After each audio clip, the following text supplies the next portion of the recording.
দেখুন, আপনি ভারতের প্রধানমন্ত্রী হন আর কোনো রাজ্যের মুখ্যমন্ত্রী হন, আপনারা কেউ মালিক নন। এটুকু আপনাদের মাথার মধ্যে ঢুকিয়ে নিন। যদিও আপনারা ভাবেন যে পাড়ার কাউন্সিলর হয়ে গেলেই আপনি বোধহয় মালিক হয়ে গেলেন ওই ওয়ার্ডের। বিষয়টা এরকম নয়। বিষয়টা আপনাদের বুঝতে হবে, জানতে হবে আর মনের মধ্যে ঢুকিয়ে নিতে হবে আপনারা পাবলিকের চাকর, আপনারা সার্ভেন্ট, আপনারা মালিক নন, কেউ রাজা নন, কেউ রানী নন।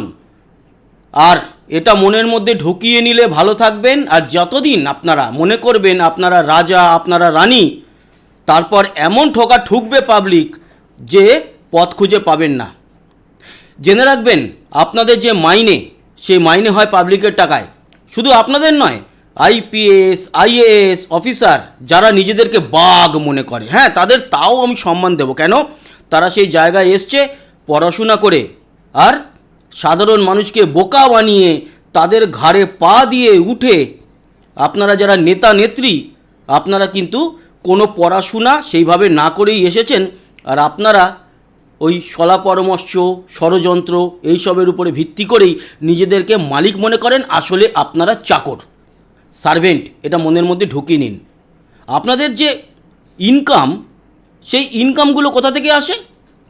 ম্যাক্সিমাম হচ্ছে গিয়ে গরিব মানুষের ঠেলা চালানো, রিক্সা চালানো, এবং আমাদের মতো যারা আছে বা যারা চাকরি বাকরি করে সাধারণভাবে, তারা একটা টুথপেস্ট, একটা সাবান কিনতে গেলেও যে ট্যাক্সটা পড়ে, সেই ট্যাক্সের টাকায় আপনাদের মাইনে হয়। অথচ পশ্চিমবঙ্গের মুখ্যমন্ত্রী তিনি মনে করেন যে তিনি হচ্ছেন মালকিন রানী এই রাজ্যের। উনি বলেন যে এই রাজ্যের যারা রাজ্য সরকারি কর্মচারী, তাদেরকে ডিএ দেওয়ার জন্য বা তাদের মাইনে করার বা মাইনে দেওয়ার জন্য ওনার একটু সমস্যা মানসিক, যেন বাপের টাকা দিচ্ছে। এবং তারা যদি ডিএ চায়, তাদের যেটা দাবি নয় শুধু এটা, তাদের অধিকার, সেটা চাইলে এবং সুপ্রিম কোর্ট বলে দেওয়ার পরেও না দিলে তিনি কি বলেন? কুকুরের মতো ঘেউ ঘেউ করবেন না, আমারই খাবে, আমারই পড়বে, তারপরেও আমার উপরে চিৎকার। আপনারই খাবে মানে আপনার বাবার টাকা? এই রাজ্য সরকার কি আপনার বাবার টাকায় চলে? রাজ্য সরকার চলে রাজ্যের সাধারণ মানুষের ট্যাক্সের টাকায়, কারুর বাবার টাকায় নয়। অতএব এইসব কথা বলার আগে নিজেকে একবার ভালো করে দেখুন, পা থেকে মাথা অবধি আপনিও চলছেন রাজ্যের মানুষের টাকায়। আপনি বলবেন যে তৃণমূল কংগ্রেসের অনেক টাকা আছে। কোথাকার টাকা? সেই টাকাগুলো কেউ না কেউ অনুদান দিয়েছে, সেও সাধারণ মানুষের টাকা। বড় বড় যে ব্যবসায়ীরা তাদের স্বার্থসিদ্ধির জন্য আপনাকে দিয়েছে, সেই টাকাগুলোও কিন্তু সাধারণ মানুষের থেকেই রোজগার করা টাকা। অতএব আপনি নিজেকে ভারতীয় না মনে করতে পারেন, কিন্তু আমরা পশ্চিমবঙ্গবাসীরা নিজেদেরকে ভারতীয় মনে করি। অতএব সাবধান। এবার আজকে অভিষেক বন্দ্যোপাধ্যায় গিয়ে ধর্ণা মঞ্চে, ধর্নার বানান তো আপনারা দেখেছেন। ছোটোবেলা থেকে যা শিখেছি আপনারা সেগুলো সব ভুলিয়ে দেবেন।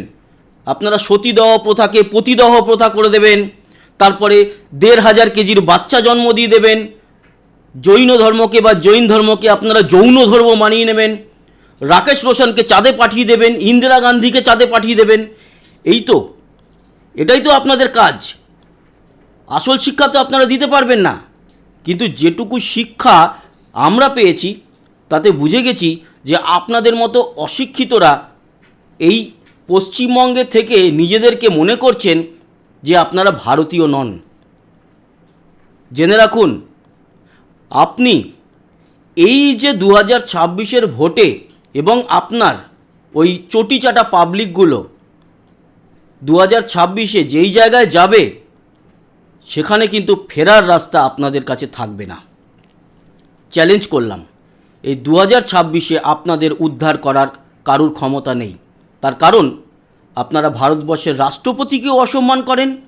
প্রধানমন্ত্রীর কথা বাদ দিন, প্রধানমন্ত্রী একজন রাজনৈতিক ব্যক্তিত্ব, তাকে আপনারা করতে পারেন বা সেই জায়গা আপনাদের আছে, সে তো বলবেন, কোনো অসুবিধা নেই। আপনারা প্রধানমন্ত্রীকে কোমরে দড়ি দিয়ে ঘোরাতে পারেন, তাতেও কোনো অসুবিধা নেই। কিন্তু যখন রাষ্ট্রপতির উপরে আঙুল ওঠে না, তখন ভারতবর্ষের উপরে আঙুল ওঠে। তার কারণ রাষ্ট্রপতি হচ্ছে ভারতের 1 নম্বর নাগরিক। আর আপনার ওই শিক্ষা দীক্ষা, আপনি নাকি আবার বিরাট বড় বড় ডিগ্রি নিয়ে বসে আছেন, দেখা যাচ্ছে যে আপনার উল্টোপাল্টা ডিগ্রি। যখন আপনি ওকালতি পড়ছেন সেই সময় আপনি আবার ইঞ্জিনিয়ারিং করেছেন, আবার যখন ইঞ্জিনিয়ারিং করছেন তখন আপনি আবার ওই রাজনৈতিক যে থাকে পলিটিক্যাল সায়েন্স নিয়ে সেটাও পড়ছেন। তার মানে আপনি কোন কলেজে কখন পড়েছেন এটা আপনি নিজেই জানেন না, আপনি শুধু ছড়িয়ে দিয়েছেন যে এগুলো আমি করেছি। আসলে আপনিই দেখিয়েছেন যে টাকা দিয়ে ডিগ্রি কেনা যায়। তার জন্যই বলছি, ওই যে আপনার মঞ্চে যে ধর্ণা বানানটা লেখা আছে না, বমি পায়। বমি পায় দেখলে, কেন বলুন তো? ছোটোবেলা থেকে যেটুকু শিক্ষা পেয়েছি অন্তত, তাতে ধর্ণা বানান ধ র দন্তের নয় আকার নয়। এখন কোনটা ধর্ণা বানান আপনারা চেক করুন, আপনারা জেনে নিন।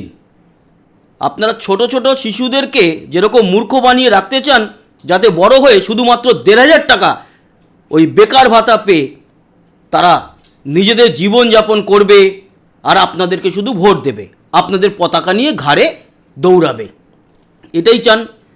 একেবারে নিরক্ষর অশিক্ষিত বানিয়ে রাখতে চান। তার কারণ হীরক রাজার দেশে বলে গিয়েছিল অনেক দিন আগে সত্যজিৎ রায়ের এক ডায়লগ, এরা যত বেশি জানে তত কম মানে। আর আপনি সেই ধর্মটাই পালন করার চেষ্টা করছেন। কিন্তু এই ধর্ম পালন করতে করতে আপনি এটুকু ভুলে গেছেন যে আপনি ভারতবাসী। আপনি ভারতবাসী হিসাবে ভারতের রাষ্ট্রপতিকে অসম্মান করছেন।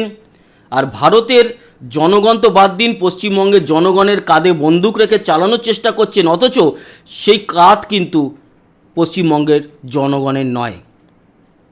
18ই মার্চ আপনার কেস উঠছে, আবারও দেখা যাবে সুপ্রিম কোর্টে।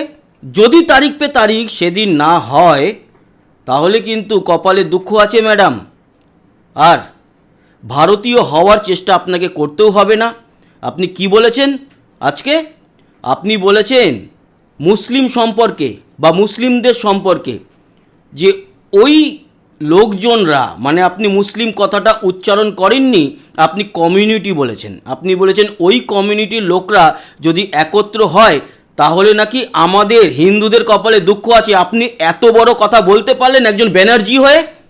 আর আমরা যদি বলি কোনো ধর্ম, কোনো পার্টি, কোনো রাজনীতি সব বাদ দিয়ে আমরা যদি হিন্দুরা বলি আমরা যদি এক হই, তাহলে আপনি বাঁচতে পারবেন তো? চ্যালেঞ্জ করলাম। আর হিন্দুদেরও এবার বলছি, ঠেকে ঠেকে দেওয়ালে পিঠ থেকে আর কত পিছাবেন? একজন রাজ্যের মুখ্যমন্ত্রী ধমকি দিচ্ছে হিন্দুদেরকে, বলছে যে নাকি ওই কমিউনিটির লোকরা একত্র হলে নাকি আমাদের কপালে দুঃখ আছে। রাজ্যের মুখ্যমন্ত্রী বলছে। আপনাদের লজ্জা হয় না একবারও হিন্দু হিসাবে? এই জঘন্য একটা মন্তব্যর পিছনে আপনাদের ইচ্ছা করে না যে দিই উল্টে? কিন্তু পারবেন না আপনারা। তার কারণ হচ্ছে ম্যাক্সিমাম সব চটি চাটাগুলো ঢুকে আছে, সব চটি চাটা। চটি চাটতে চাটতে আর কত চাটবেন? এর পরের দিন যেদিন আপনার বউকে, আপনার মেয়েকে ঘর থেকে টেনে বার করে ধর্ষণ করবে এরা, সেদিনও আপনি চটিটাই চেটে বলবেন বেশ ভালো ছিল ধর্ষণটা, তাই না? কিচ্ছু বলার নেই আপনাদেরকে। রাজ্যের মুখ্যমন্ত্রী বলছে এই কমিউনিটিরা যদি একবার জেগে ওঠে, একত্র হয়, তাহলে নাকি কপালে দুঃখ আছে পশ্চিমবঙ্গবাসীর। তার মানে তিনি ভালো করে জানে যে এই কমিউনিটি সেটা পশ্চিমবঙ্গবাসী নয়। তার মানে তারা বাংলাদেশিবাসী নাকি কোথাকার রোহিঙ্গা তিনি ভালো করে জানেন, কারণ তিনিই তো ঢুকিয়েছেন, তিনিই তো জানেন। আর এসআইআরের পিছনে আমাদের ট্যাক্সের টাকা যে কোটি কোটি খরচা করছে কপিল সিব্বল, অভিষেক মনু সিংভি, এদেরকে রেখে, সে টাকাগুলো আমাদের, কিন্তু খরচা করছে কাদের জন্য? এই রোহিঙ্গা, এই মুসলিমদের জন্য। যদিও মুসলিম কথাটা আমি বললাম না, বা বললেও ক্ষমা করবেন, উনি বলেছেন কমিউনিটি, আমি বললাম ওই কমিউনিটির জন্য। এই হচ্ছে এই মুহূর্তের আমাদের পশ্চিমবঙ্গ। কেউ ভালো নেই, আর উনি যেহেতু ভালো নেই কাউকে ভালো থাকতে দেবে না, সেটাই উনি চাইছেন। তবে এটুকু লিখে রাখুন, 2026-এ গল্প শেষ।